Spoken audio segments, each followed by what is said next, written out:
And as Steve just reminded us again, today is not a day of celebration or the unofficial first day of summer.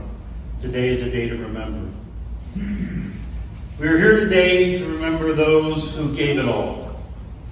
Whether they were doughboys, grunts, flyboys, leathernecks, squids, ducks, nightingales, spars, swabbies, seabees, jarheads, the nicknames go on and on. These are the heroes that sacrificed their lives so we can live in freedom.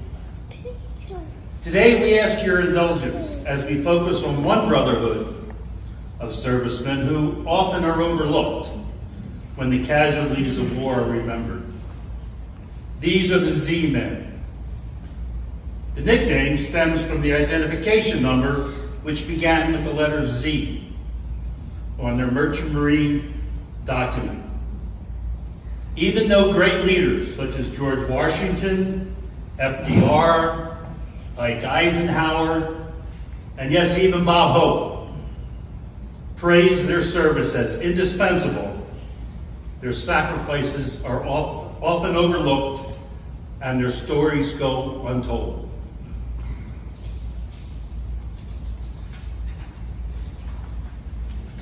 The mariners who sailed the seas aboard cargo vessels during our nation's wars were heroes. The United States Merchant Marine during World War II sustained the greatest proportion of casualties of any other service. Allow me to be redundant. In the Second World War, the United States Merchant Marines had proportionately greater losses than any of the armed services. Here are some statistics.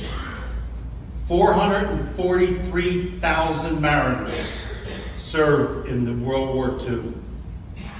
9,521 perished while serving.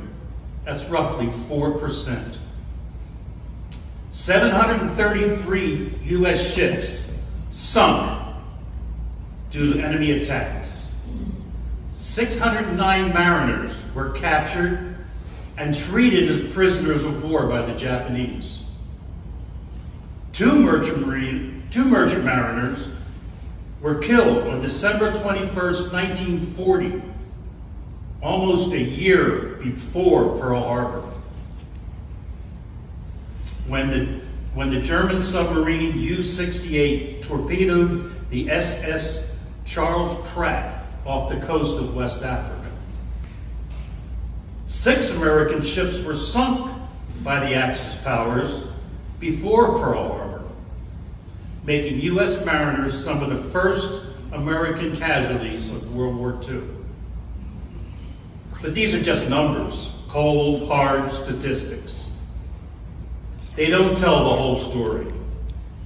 The real story lies with the individuals who experienced the perils of the sea during combat.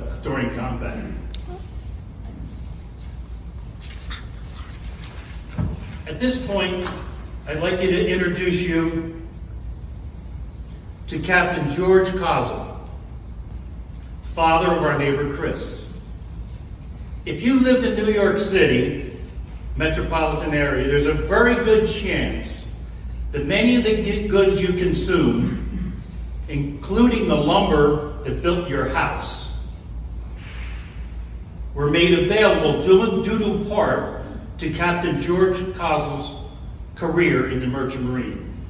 After serving his country in the United States Coast Guard, he sailed as a deck officer upon cargo ships and managed cargo operations in New York for over 45 years.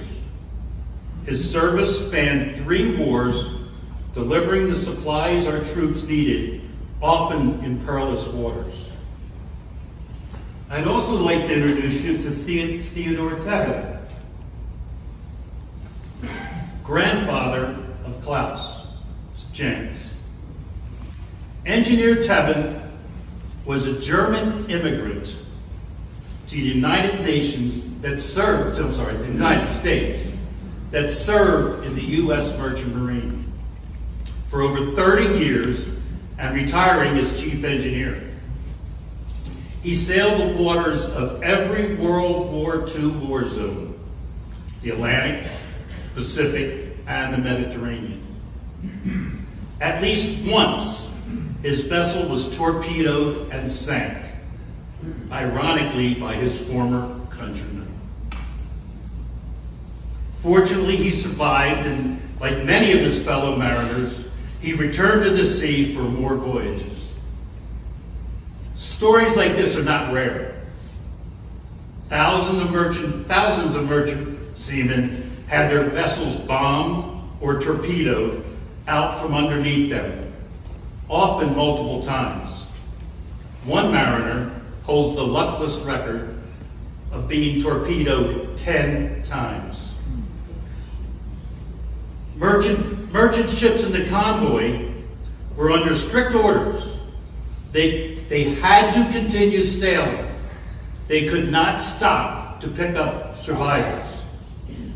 Doing so would have made them sitting ducks for the enemy marauders. Stranded sailors in lifeboats with little food or drinkable water usually had to wait weeks before they were rescued. Many of those survivors, upon getting ashore, immediately or shortly thereafter, joined another ship, often sailing through the same perilous waters, only to be torpedoed again. They rejoined the fleet not only due to their patriotic duty, but because their pay had been cut off the moment their ship went down. So the entire time they were in their lifeboats, they weren't getting paid. And they never received compensation. Most of the mariners who sailed during World War II have since crossed the bar.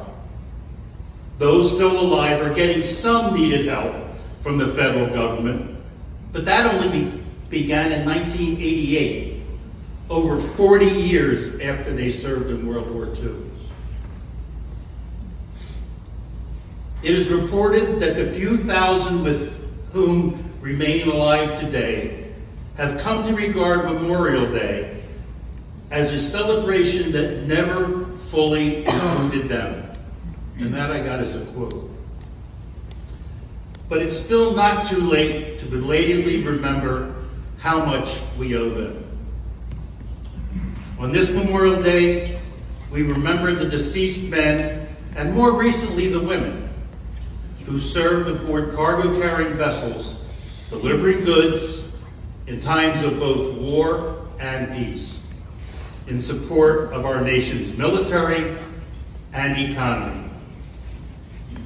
Today we are dedicating the United States Merchant Marine flag there on your far right, which was placed in the lobby. I don't know if you ever noticed the addition a couple years ago before COVID, and more recently a mariner's plaque, which is out in the memorial circle, ensuring that our fallen merchant mariners will be remembered alongside their military sisters and brothers. Thank you.